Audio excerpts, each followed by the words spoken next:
Sport is seeing record high numbers at the moment, and it is the number one passion point in Australia and talking point. And no better way to get closer to that brand and kind of tap into that engagement is via sport. So how to do that? We're going to hand over to Craig Hutchison. He's going to be joined by four sporting legends: Matty Johns, NRL, Kane Cornes from AFL, Ian Healy, who's just hopped off an aeroplane, cricket legend, and Tessa Lavey as well, who's a dual sporting expert across basketball and AFL. But without further ado, I'll hand over to Hutchie to take over. Hutchie, over to you. Thanks, Sam. Hello, everyone. Thanks for making the time for us. My name's Craig Hutchison, or Hutchie, the CEO of Sports Entertainment Network. And off the bat, can I say congratulations, Sam, to you and your team and the job you're doing with IMAA and the entire agency network that you've built. We're proud to be a media partner, and you've clearly done an incredible job of shining a light on a very important part of our media sector. And independent agencies are vital, they're essential, and you guys are doing a magnificent job, and it's only our pleasure to support that today with a little bit of a break at lunchtime and a bit of a sport conversation around connecting and the way sport plays its role in community and in media and in broader audiences, of which we are a part. And you mentioned our guest list today, Sam, and so let me give you the resumes. And we might even show our talent on the screen at the moment because they're all part of our world in one way, shape or form. Matty Johns to the top left there, superstar, 5'8", of course, 11 seasons, started in Newcastle, played for New South Wales, but it's been in media where he has dominated as probably the most entertaining and talked about media figure in New South Wales and beyond. Pretty humble, but we'll get to that a little bit later on. Welcome to Matty. Great to have you along. Ian. Thanks, Hutchie. Good on you, mate. Love the intro, mate. You probably left a few things out there. I did. I could have got the one you wrote for me went for an hour, but I just had to condense it. Sorry about that, Matty. And of course, we thank you for joining us. So Ian Healy's with us, just off a plane from India. Of course, Matty, by the way, I should say, is heard on our Morning Glory in New South Wales and Queensland on SEN 1170 and SENQ Friday mornings with his own show, and on Monday mornings. Ian Healy, I mentioned, what a superstar he was in the water. Cricket, 119 tests, 168 one-dayers. A wicketkeeper in the Australian Cricket Board's team of the 20th century. He's our co-host of SENQ in Queensland and was part of our commentary team in India on the weekend and did the breakfast show at 2 a.m. out of India. Talk about commitment to our business. Good on your heels and welcome. You're welcome, Hutchie. Hi, everyone. Look forward to having a chat about the world of cricket and media and Queensland and the parochialism of Queensland as well, which we know too well. Tessa Lavey is an amazing athlete, dual sports superstar. It's hard enough to be elite at one thing, let alone two. And Tessa, hats off to you, basketball and AFL.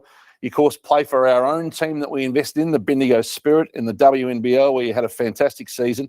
And you combine that with an AFLW career at Richmond. And in your spare time, you're an Opals representative, silver, bronze. What an unbelievable journey you're on. Tessa, welcome and great to have you. Thanks, Hutchie. I appreciate it. Really looking forward to having a chat today. Your resume has gone past these other three already at your young age, so we're all a bit embarrassed by your resume, but it's magnificent. And Kane Cornes is with us. Kane, based in Adelaide, but heard here in Melbourne and Adelaide on our SEN 1116 and our SEN SA.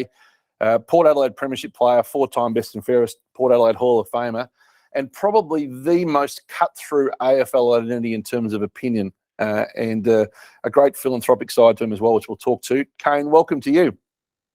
Hutchie, thanks for having me. I feel like we were butting heads only a few hours ago on Free Classified. Now we're doing this, so pleasure to be here and look forward to today's event. I want to hear about your run from Adelaide to Melbourne, where you raised so much money bringing sport and communities together last year in record time, running a marathon and a half a day into a huge national television audience. We'll start, I reckon, with Matty, who's, as I mentioned, the rascal from Newcastle who built his own media empire. We're absolutely humbled to work with Matt 3 times a week, in fact, but his own show, Morning Glory, on a Friday morning. And the NRL, as you heard from Sam off the top, which we broadcast on SEN League, is off to an incredible start to the year. Started 2 weeks ahead of the AFL and record crowds, record attendance. The TV numbers, to be fair, and the KO numbers have been superb as well as our own SEN League. Matty, the Dolphins and the new team in Queensland have won everyone over in a heartbeat. Capacity crowds, 2-0, and no one thought they could win. What is it about the way they've engaged the community, do you think, and the NRL world that's made them an instant hit? Well, it's a couple of things. Firstly, success, Hutchie. Early success has been so important, but also getting, Wayne Bennett is the obvious one there, he's such a key figure in Queensland. And I also think, and Heels will back this up, when the Broncos first came into the competition, like the whole city was behind the Broncos, but like is the Australia way, now they sort of divide the city a little bit. You get people that absolutely love the Broncos. You get the other people who, over the years have developed a school of thought that they're a little bit arrogant. So to have two big teams in the NRL in one city, straight away it's built some rivalry. It's given the other supporters a team to support.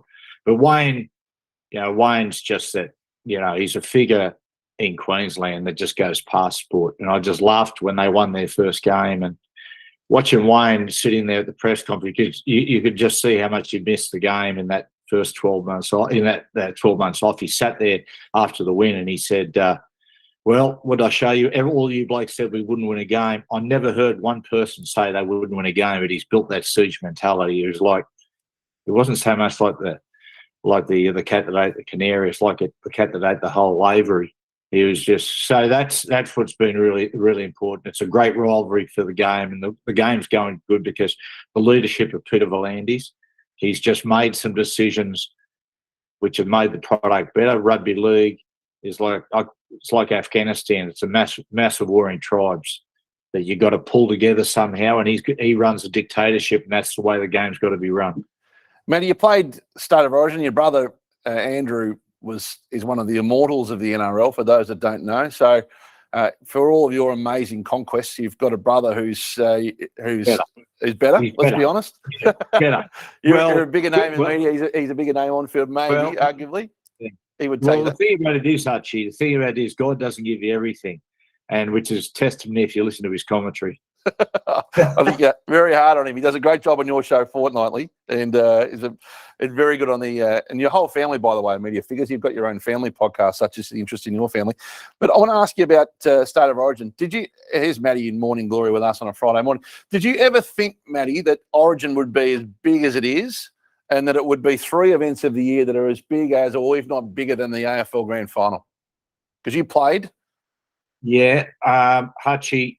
I think, when State of Origin first came in was 1980, as Heels will remember. There was a lot of people. The AFL, Kane will say, well, you still too, Hutchie, is that AFL haven't been able to quite nail it because they can't get their head around the fact that teams want to beat up their teammates, and or players want to beat up their teammates, and there was a lot of skepticism early for that first 1980 State of Origin because people said it just won't work, players won't do it. And the great Arthur Beetson went out there in the first game and absolutely belted his Parramatta teammate Mick Cronin, and from there it just took off. Look, what surprises me is that I think at the start of every decade you go, well, State of Origin's bigger than it's ever been. Surely it'll start to subside in popularity a little bit, but it just keeps getting bigger and bigger and bigger. And you've been post-career, as Origin's risen, so too is your media career. Now, I love your media theories, and you have built a media career like probably few others, if not anyone in the history of NRL. And we're fortunate to share your journey from an audio perspective alongside your partners at News and Fox, and who you do your own entertainment television show as well, which is great viewing. I want to ask you about, you've become... you believe in rugby league being the start of a conversation, but your theory is that rugby league's part of a younger melting pot that extends to community, it extends to irreverence, banter. You love pop culture and the intersection. I think rugby league's on this tidal wave of support where it is getting into those areas a little bit adjacent to the game. Can you tell our guests today a little bit about your theories on how rugby league's the starting point to a conversation for you rather than the hard analysis of the game? Yeah, I absolutely love it. It's been integral in mine and my family's life, but I do understand it is only a game, and I think it's just a vehicle for other things, bringing people together in community. So, I think the best example I can use is talk about our SEN show on a Friday morning, Morning Glory, and it's just an entertainment show, and it doesn't matter if we're talking about sport, we're talking about popular culture, movies, music, history. just doesn't matter. It's just got to be entertaining. That's the bottom line. As we talk about, I reckon the show's probably, it is 60% sport, but then we've got a movie of the week. We've got sound advice with our album or concert of the week, and it just branches off into different areas. And as I said before, if you're going to talk serious sport, you've got to make it entertaining. If you're taking the mickey, you've got to make it entertaining. If it doesn't matter what you're talking about, it's just entertainment all the way around. And that's our business's philosophy, sports and entertainment, and those lean-in moments where you're in the conversation, you're in the moment, and you can drive a campaign. It makes it even more powerful in our minds, at least, than perhaps, say, music does, but that's each to their own. Hey, Heels, welcome to you in Queensland. India, I saw you getting mobbed on social media on the weekend. Your brand in India is still enormous, and you couldn't get in and out of cars without huge attention. And you've had a fantastic career in cricket and now in media with us. Tell us about the Australian cricket team. It's powerful. It's a big brand. It can be a little polarising. It works hard on its relationship with its fans because it hasn't always been organic for them. How do you think the relationship between the Test team is now and, say, Australian public a few years after that infamous Sandpaper Gate? Oh, I think it'd be 7 out of 10. I reckon, and I think they've got to do what Matty's talking about, what the Dolphins have done. They've got to come back. They've got to hit back in the hearts of the Australian public with some success, with some real gutsy wins and saves, if you like. And of course, Test cricket's got three outcomes: a draw, a loss, or a win. So a fighting draw here or there rather than a loss, and then a win or two. That's the 4th Border Gavaskar Trophy we haven't won in a row. And we haven't won an Ashes series in England since 2001. So 22 years. So this year was going to be the year they could do both. And they've lost that first one. And we've got the World Test Championship in the 7th of June, I reckon it is, before the Ashes. And then the Ashes. So we've still got a chance to resurrect one of those records that we're on the wrong end of. So I just think they have to play a little tougher. They have to be a little bit more humble. I think they take on a fight with former players way too quick. And if Alan Border's saying, we've all got jobs where we've got to give opinions, and they seem to bark back against real expertise that have done these things before. So I think they can be more in contact with their history as well. You're a part of our SEN cricket coverage for this Test series in India. We sent a commentary team on the ground, and for our business, we're determined to get away with the Australian team and away with the Black Caps in New Zealand, because we think taking the fan overseas with our commentators from the commentary box and helping them understand and feel what's going on is a part of it. A little insight: our streaming numbers for cricket on a Test match basis, Australia-India, in Australia and around the world are bigger days than the AFL and NRL Grand Final, such as the huge interest in cricket in Australia. In India, it's something like 81 cents in the global dollar, the subcontinent fanaticism in cricket, and that extends to those communities in Australia. Here's an example recently of you embracing new media. So you've joined our TikTok push, which all of our shows are doing, and it's an important part to get scale. And you're teaching the Australians what they did wrong in the second Test in sweeping. You did it in front of our SENQ office in a temporary bin, which was very relatable and a good thought-out piece of content. It had hundreds of thousands of views. It went around the world and was featured on shows around the world of you fixing our problems in the second Test. What feedback did you get from the Australian team on your advice, delivered so succinctly in front of a dustbin?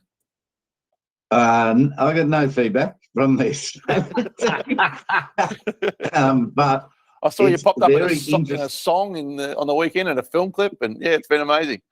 Yeah, a few people have picked up on it. That's right. I couldn't believe we found that back banner just on the morning we were about to do it. It came up with that idea off the cuff.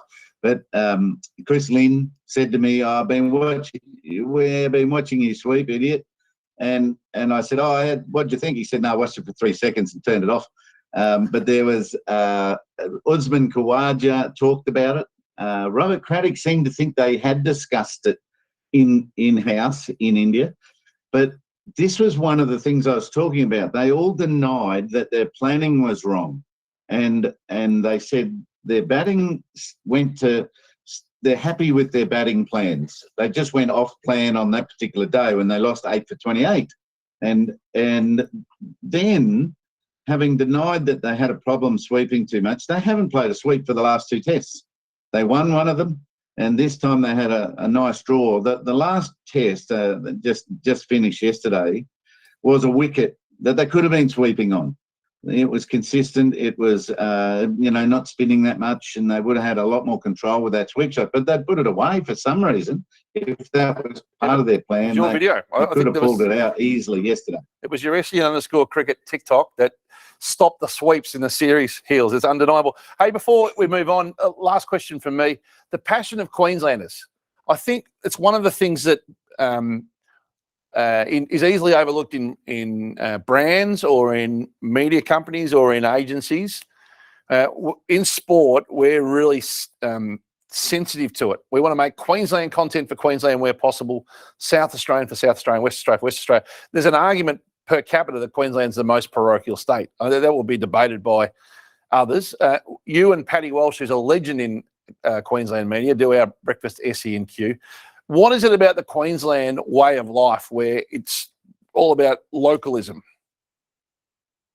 No, I'm not sure. We just like where we live, and we like our lifestyles and what we stand for, I guess. But I would recommend not telling us that you're doing it on purpose. We don't probably think we're parochial. We think everyone's like that, I reckon. So when someone's doing something for the passion of Queenslanders, you don't need to do that. You just do it as Queensland content. Do you think the Maroons rugby league fan base care more about their team than New South Wales? Quick one for you, and then to Matty.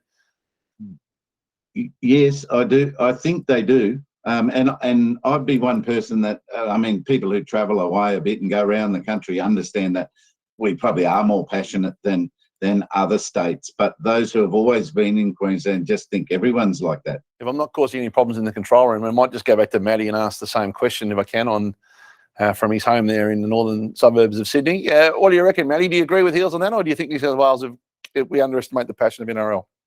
I totally agree with Heels. Totally.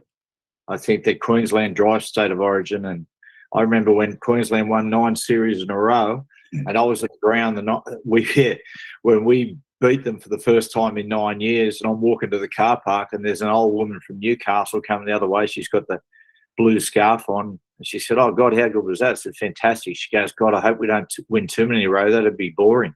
I said, "We've won in the last 10 years." Fantastic. There you go. So, by the way, with State of Origin, we call it 3 ways. That's how much we respect it. We call Maroons Radio into Queensland, Blues Radio in New South Wales, and then we have a neutral call, SEN Origin, to the rest of the country. And they sit side by side in commentary boxes and bang on the window when one of them scores, or go give it to the other commentary box. So it is all part of the fun. Tessa, welcome to you. First of all, for the mere mortals among us on the conversation, how do you manage to play elite sport in 2 national elite teams in overlapping seasons at the same time? It must be exhausting and challenging at the same time. Yeah, thanks, Hutchie. I think my biggest thing is having a team around me that can help me with that. So obviously I've had 2 great clubs that work with me, with Richmond and then with the Bendigo Spirit. They've really been amazing for me and the support that they show. And the last 2 years we directly overlapped, which was crazy. And I honestly don't know what happened in those 2 years. I could probably, you got some. Oh, this is you with the magnificent wheels. Beautiful pass. No. Sets up a goal, magnificent for the Tigers in the but AFLW. I think that's the biggest thing. Having a team around me that's been able to support me through this. And now that they don't overlap so much, football comes first and then basketball tacks on the end of that season. So it's been quite nice, quite refreshing not to have to. I remember one trip I travelled Townsville, Melbourne, Perth back from Thursday to Sunday, played football up north and then played basketball over in Perth. So it was quite crazy on the one weekend. And a wonderful season you had in our first season as owners of the WNBL. It was great to take control of the Bendigo Spirit, and fantastic season in the finals mix all up until the last game, and then with a few injuries just didn't quite work out in the last game. The Bendigo community, we identified this opportunity for us. It's women's sport in a national competition in a town we love in regional Victoria where we were born, and it is a huge part of this community.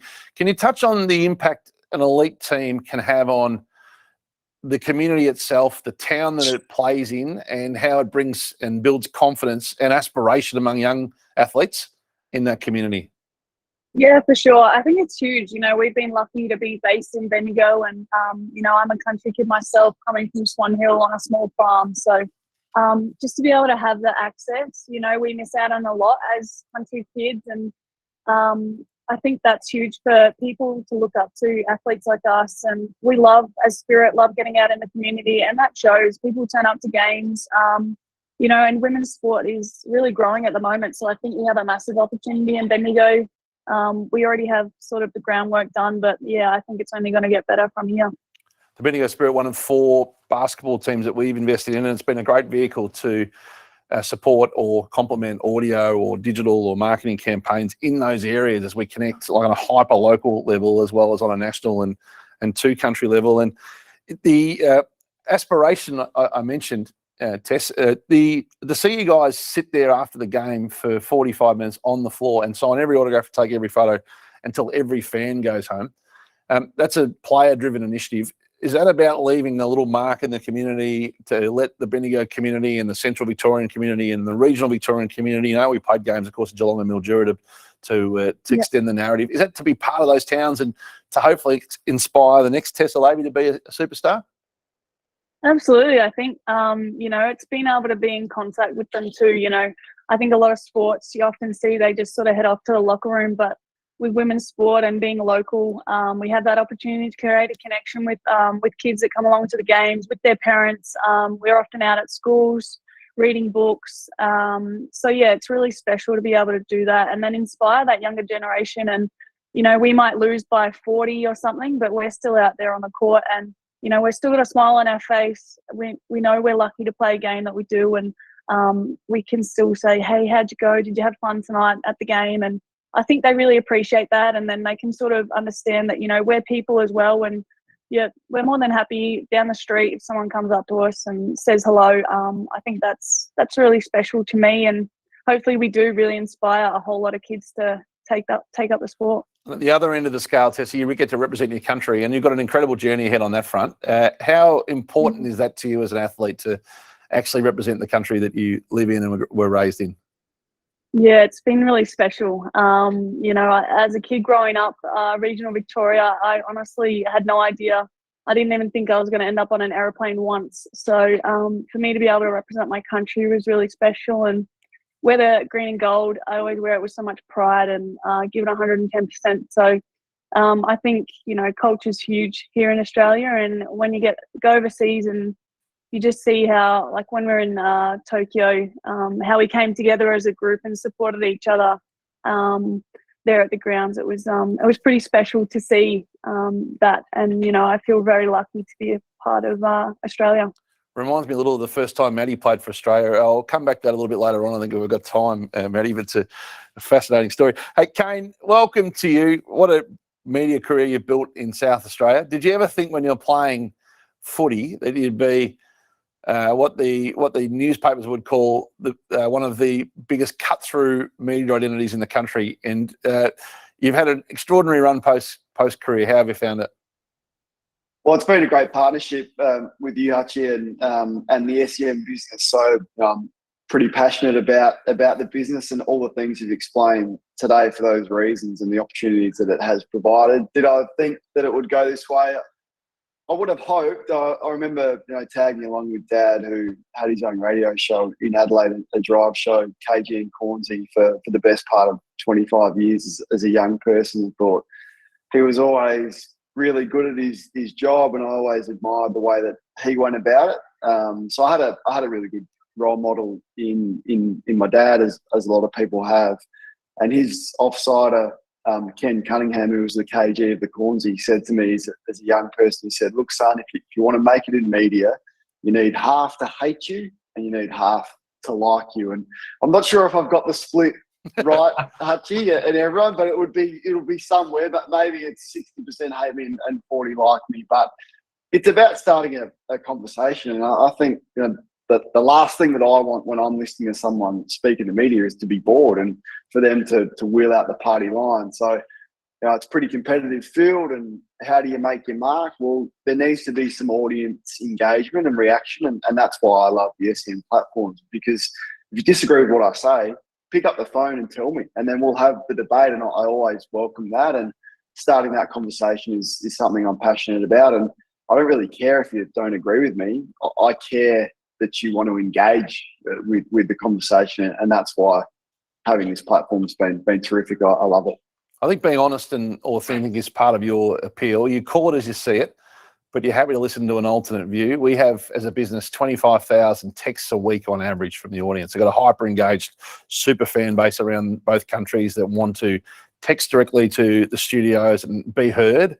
That is a modern, talkback's still huge, but text has become a beast in our world, and I'm sure in others, but in the sporting environments, it's enormous. And our digital team and you have a curious relationship, because anything you say cuts through digitally on our SEN app with 500,000 downloads, more than probably anyone else. But then how much is too much of Kane? And then you got the courage of calling as you see it, but you've also let people get to know you, which I think's been a great part of your evolution in the environments you're on with our sports day and our SEN breakfast on a Friday morning and a Monday morning. And that's been good too. So just share it, as Matty sort of said, you know, if you went and saw a movie on the weekend and you didn't like it, it's great to have a platform to be able to say that. And then sometimes that topic will hit with the audience, and it may be nothing to do with sport, and the text machine will go off, or a call, the open line will go off as well. So that's been really enjoyable. And I think, you know, I've worked hard and had to work hard at having more of a jovial side or more of a natural side come out, because, you know, sport can be a little bit serious, and that's what Matty and the others have done so well. So to try and develop that as the career's gone on has been important, and it's, you know, something that's a work in progress. And you're a proud South Australian, and one of the most famous names in South Australia, the Cornes family. You mentioned your dad, Graham, and we build our SEN SA business around you and Malcolm Blight and others. We've got a showcase studio there, One King William, the best address in town, with a studio in the window. People can come past and knock on the window every morning and tell you what they think, and you're available to the public, and then your journey into Melbourne as well.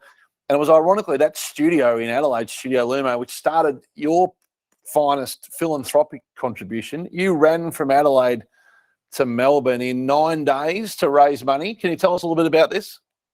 It was amazing. It was the best thing I've ever done. So Shane Crawford did it about 12 years ago for the footy show, which you were a part of. And I just remember sitting at home thinking that this is one of the most inspirational things I've ever seen. Now, he raised money for a cause that was close to his heart, breast cancer. And I thought, one day I'd love to do something like that, and to have the platform of 9 we have in my room telethon on Thursday or Friday before the grand final every year.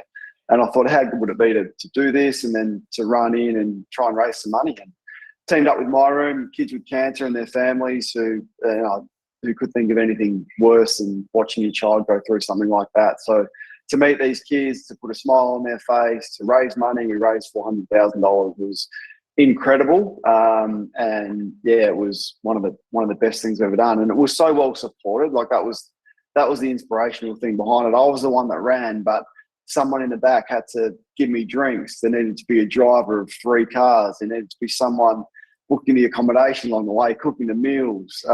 Back at home, liaising with my room and meeting the kids and sharing their stories. So the team aspect of it was part of why it was such an inspiring event. Someone had a ring once every couple of days and just check in, which was about all I did. But it was amazing achievement. You ran it incredibly inspiring, and you ran it. You didn't just run it. You ran a marathon and a half to 2 marathons a day to do it quicker than anyone's ever done it. Yeah, it was. Well, we did, because I was just really strict with the routine. Like, so it was, once I got into the room, we had to start at 7 o'clock in the morning. Otherwise, I felt like we were behind the 8 ball, and I wanted to sort of finish by 4 in the afternoon. So once I was out there, I was like, well, I have to run 65 Ks a day, so I may as well get it done as quickly as I possibly can. Now, towards the end of it, that became a bit more problematic when your back was a bit sore and you were fatigued. But there's a bit of OCD about me that had to tick all these boxes along the way, and we just knuckled down and we did it. And once again, once the support got behind it and the public were behind it and the country towns that we ran through, people along the side of the road, one guy just pulled his car over on a main highway, like there was cars flying past, and what is this guy doing? And he pulls over, he gets out of his car, he's got a $50 note in his hand, and he holds it out. I said, thanks, mate, but don't get hit by a car. He said, can I run with you? I said, I just don't want you to get hit. I don't want you to get hit by a car. So anyway, he wouldn't take no for an answer. So he just starts running with me. And he tells me the story that when he was 10 or 11, he was diagnosed with cancer. Then he starts tearing up. He's like, what you're doing is amazing, because when I was 10 or 12, I didn't have the support of my rooms. My family didn't have that. So to see you doing that here today is why it means so much. And he hands me the $50 note, and then he goes. I'm like, well, that's unbelievable. And I've got tears in my eyes as I'm running, because you're fatigued and you're flat and you're just trying to put one foot in front of the other. But then you have people doing that, and you think this is what it's all about. So as I said, and there was multiple stories like that. That's just one example. Kane, can I just ask you, mate, did the $50, did the horse win? Well, I didn't pocket it. I made sure I made sure I had it. Yeah. Thanks, Kane, for sharing. We were unbelievably proud of your run as a business, and you can see the caliber of person that you are, and how fortunate we'd have 4 great guests today. But before we get back to answer a couple of your questions, please feed them through. I know everyone can tend to be shy on Zoom calls, or Teams calls, but just push your question into the comments box, and I've got direct access here, and I'll read them out, and we'll ask them to Matt, to Matty, to Ian, to Tessa, and to Kane to finish. So we're not far off the conclusion, but I'll just give you a chance to put some questions in. And in the meantime, just for a couple of minutes, I'm just going to tell you a little bit about Sports Entertainment Network. You've got a little bit of a lens of it there, but through each state in Kane and South Australia, and Heels in Queensland, and Matty really nationally, but New South Wales as well, we as a community love sport. We think it's the best way to market your story. We're big on integration as a business, telling a brand story in the body of content, supported by aggressive and rich commercial environments, both radio and digital. And if we look at the numbers, Australians love sport. More than 90% have an interest. 16 million Australians play, 3.1 million Australians volunteer. So it's a huge world, and it's only growing. You only look at the early parts of this season, the hype around AFL Thursday. It is on a real surf wave of a momentum at the moment. Our business does all of those things. Radio, audio, live sport and digital form the heart of the business, I guess, traditionally, and then emerging is team ownership and rights representation in 4 teams, which we think are great brand platforms in their own right. We're in stadiums with areas like LED for clients. We've got a talent management business. We've got an event business. We've got a communications business under the Bravo banner and the Ballpark banner. We own a publication, the AFL Record. We've got an inbuilt television production studio, as you can see, including here in Melbourne, where I'm hosting from today. But really, it's been an audio journey that has set our business up for a future day. Our audio distribution of our content, that's a list of stations we now own. So our business is 16 years old. It took us 12 years to own our first station, and now we own around 60. We were a supplier to everyone else until then, and we've been on a journey of being an owner and a syndicator of content. We began in regional Australia and grew out into the cities, which is a little bit different. So you can see there in both Australia and New Zealand, you turn a radio or app on, our app on, in a regional town, a capital city or otherwise, you hear sport, it's a fair chance it's us, and it's a fair chance that it's our brand partners embedded in the content and in the commercial airtime. And we take great delight in being a brand first business and distributing content differently per state. As you've seen today, parochialism is part of our model. We make 230 audio shows a week and have 15 of the top 150 podcasts in Australia. But as we move to the next slide, we also broadcast live sport all year round. We're in every sport. We believe you should be able to find your passions in us, not us tell you what to listen to or to consume. And whether that's AFL, on the weekend. We'll do all 9 games this weekend, some of them twice to be tailored to different markets, be it NRL with SEN League, State of Origin and beyond, cricket in India and hopefully in England and beyond, the NFL, the NBL, the Premier League rights exclusively, the AO, women's sport very well reflected and represented, and our television business in what some would see as tier 2 and tier 3 sports, but what we would see is fundamentally essential parts of the Australian way of life, very important. So we're in most things. Supercars, SEN Supercars began on Sunday, which is our first foray into a new sport, and we were wrapped with how it went. Our unfair advantage, we feel, is the strength of talent. As you can see by the talent on the call today, all incredible marketers in their own right, all unique identities that can connect to their own communities as well as through ours. And whether it be Matty Johns and his brother Andrew, or Cameron Smith and his influence in Queensland alongside Heels, or Ian Smith in Hawke's Bay in New Zealand, or Kirsty Stanway in Auckland, or Tim Watson here in Melbourne, or Fletch in New South Wales, or Nathan Buckley, or Kane in Adelaide, or the big name identities we have in Western Australia and Tasmania and beyond. We believe in our talent being part of the brand story and being able to communicate and drive campaigns themselves. And our team do a magnificent job of doing that. And our audience profile, again, it can vary town to town, country to country. We're in New Zealand as well as Australia, as I mentioned. But as a rule, across the Roy Morgan data, we like to speak to everyone. Our 2 most famous listeners are a 92-year-old lady, Margaret from Sunbury, and a 14-year-old boy, Max Becker. However, we do index a little bit more male than female in terms of those that find us or discover us, not by design. 25, 54, a little more tailored than most. In 57% are married, which is higher than average. 69% have kids, which is 16% more, and 27 respectively. 82% higher average earnings.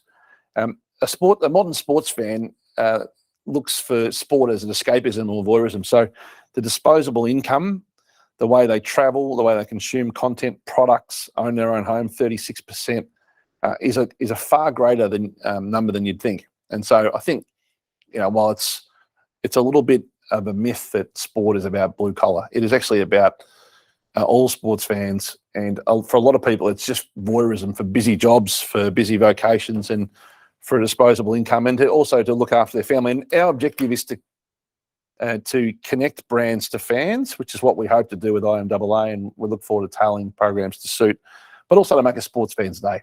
And if we can make your day better, because you might connect emotionally to Heels in the morning, or you love Matty and his content, or you think that you want to watch the game and experience it on radio because you can't believe the way Tess plays and the impact she has on 2 teams, or you want to disagree with Kane, we've got something for everybody, and that's important to us. So that's supported by, in fact, led by an in-house digital team that we think are second to none. We are now the #1 publisher of sports content in the country from a digital perspective. Brands like Apple and Twitter, who distribute our content with us and for us, are part of that.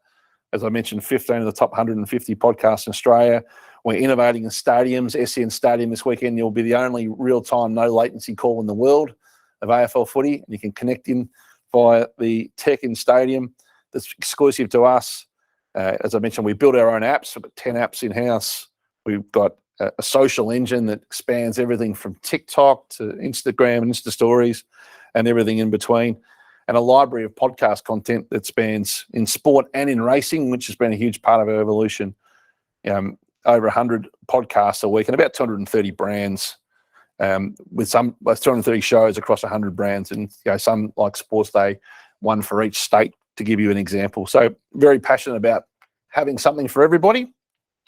In 2022, 12 million users, half the population, unique to our environments. Audio streaming enormous. The average consumer on our SEN app listens to 308 minutes a week. So we, in our minds, know that we own about 5 hours of someone's heart a week, and they sweat the environments. They care about the talent. They know when someone's off work that day, or whether they can't make the afternoon slot because they're stuck in traffic or whatever it may be. Bad example, but they care about our identities, and they feel part of our family. And that's been an environment that we worked hard to build. On match day, we want to be part of every sport on match day. That expands the AFL record, print publication, signage in venue, corporate hospitality in every venue in the country, sales incentives for brands, and then, of course, our unique stadium product, which we think is a game changer. And a couple to finish with, our television business, Rainmaker, works with big clients across multiple genres: live sport, outside broadcasting, studio production on events like this, tailored for brands, content creation, and talent integration, and being a little bit innovative, making our own shows. We've got our own broadcast truck. We've provided the AFLW pitches, for instance. So we were, one of our jobs in Rainmaker was to broadcast the footy and to shine a light on the talents of Tess and many of her colleagues. And then our ballpark business, as I mentioned, which is everything from sponsorship management, major events, strategy, client incentive trips, and a whole lot more around the country. And our sporting teams, as I mentioned, 4 of them at the moment with an aspiration to grow.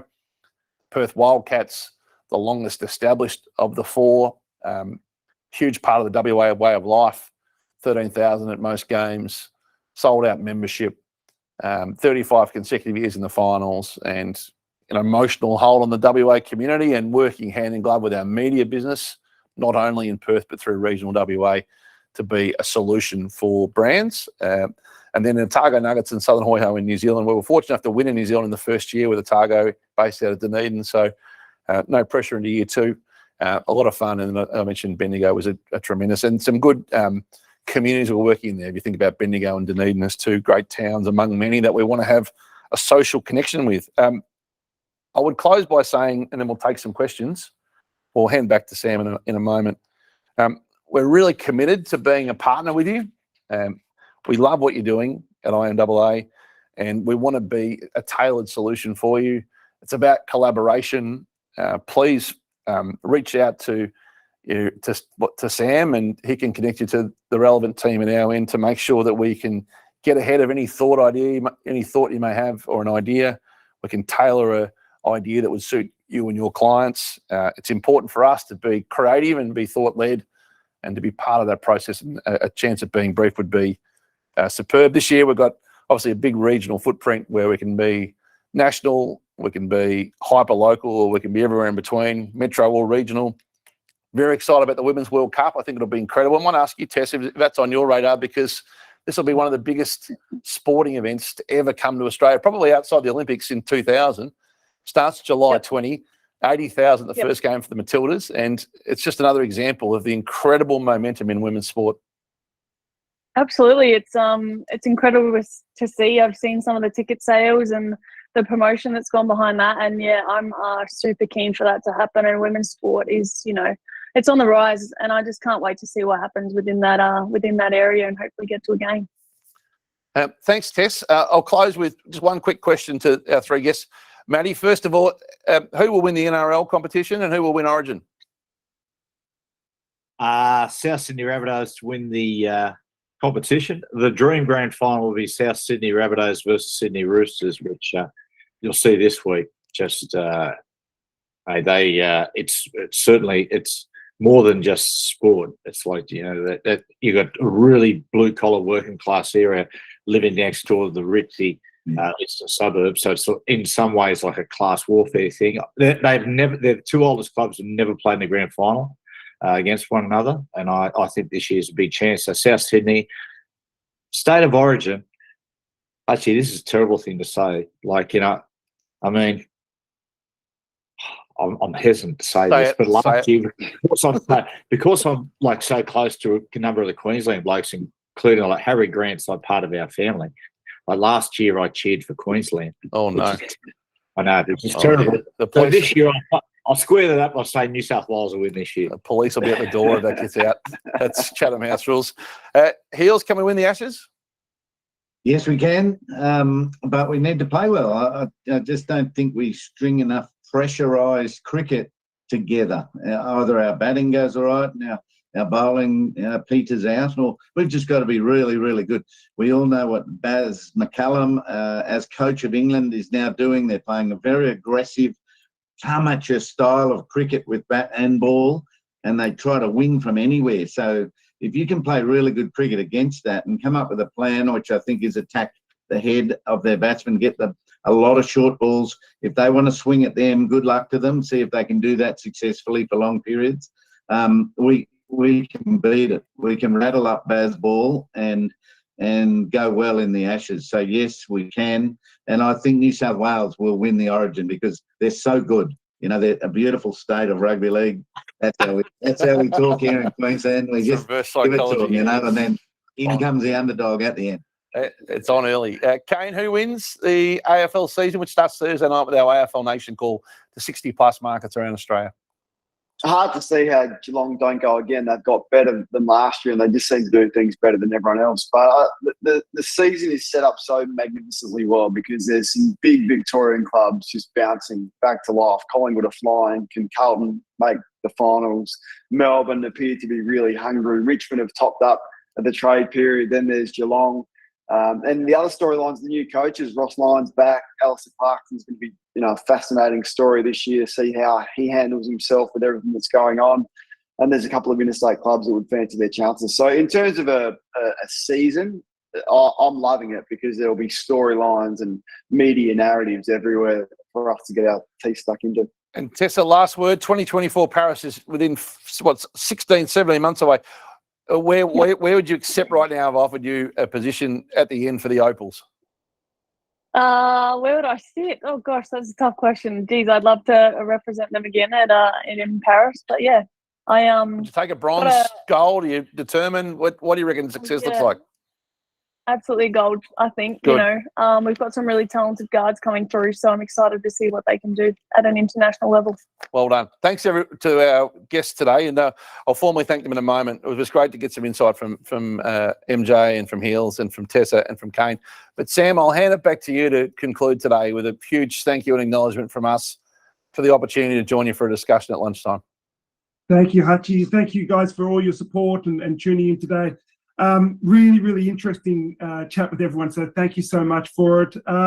If anyone wants to get in contact or know more about SEN, we can connect you through to Daniel and the rest of the team. Hutchie, thank you again. Matty, Kane, Tessa, Ian, thank you so much for being part of it today. See you later, guys. You're welcome. Thank you, Thank you, Kesha. Sam. Thank you, everyone, for the opportunity. And Thanks, guys. enjoy your afternoon. Thank you. Much appreciated. See you, everyone. Bye-bye. See ya. Bye.